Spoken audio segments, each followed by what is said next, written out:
জুলাই গণ অভ্যুত্থানের সময় সংগঠিত মানবতাবিরোধী অপরাধে মৃত্যুদণ্ড পাওয়া শেখ হাসিনাকে দেশে ফিরিয়ে আনতে ভারতের কাছে আবারও চিঠি লেখা হবে বলে জানিয়েছেন আইন উপদেষ্টা ডক্টর আসিফ নজরুল। সোমবার সচিবালয়ে রায়ের প্রতিক্রিয়ায় সাংবাদিকদের তিনি এই তথ্য জানান।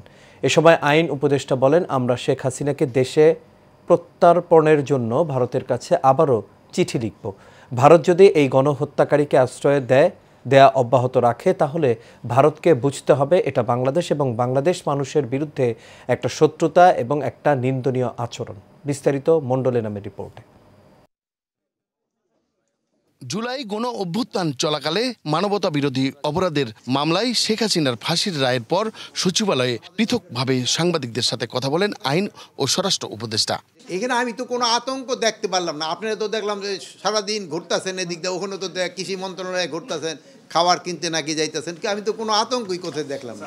আপনি তো ঘোরাফেরা করতেছেন, আমিও দেখলাম হাঁটতেছি, আপনিও হাঁটতেছেন। এখানে কিসের আতঙ্ক?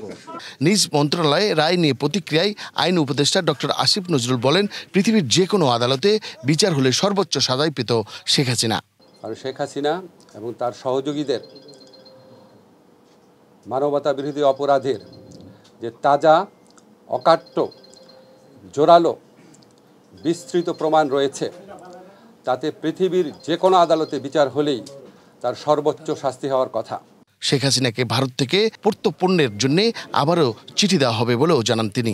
আমরা শেখ হাসিনারকে দেশে প্রত্যর্পণের জন্য, এক্সট্রাডিশনের জন্য ভারতের কাছে আবার চিঠি লিখব। ভারত যদি এই গণহত্যাকারীকে আশ্রয় দেওয়া অব্যাহত রাখে, তাহলে ভারতকে বুঝতে হবে এটা বাংলাদেশ এবং বাংলাদেশের মানুষের বিরুদ্ধে একটা শত্রুতা এবং একটা নিন্দনীয় আচরণ হবে বলেও মন্তব্য করেন ডক্টর আসিফ নজরুল। ভারত যদি এই গণহত্যাকারীকে আশ্রয় দেওয়া অব্যাহত রাখে, তাহলে ভারতকে বুঝতে হবে এটা বাংলাদেশ এবং বাংলাদেশের মানুষের বিরুদ্ধে একটা শত্রুতা, একটা অত্যন্ত নিন্দনীয় আচরণ। মণ্ডলের নাম, এশিয়ান টেলিভিশন, ঢাকা।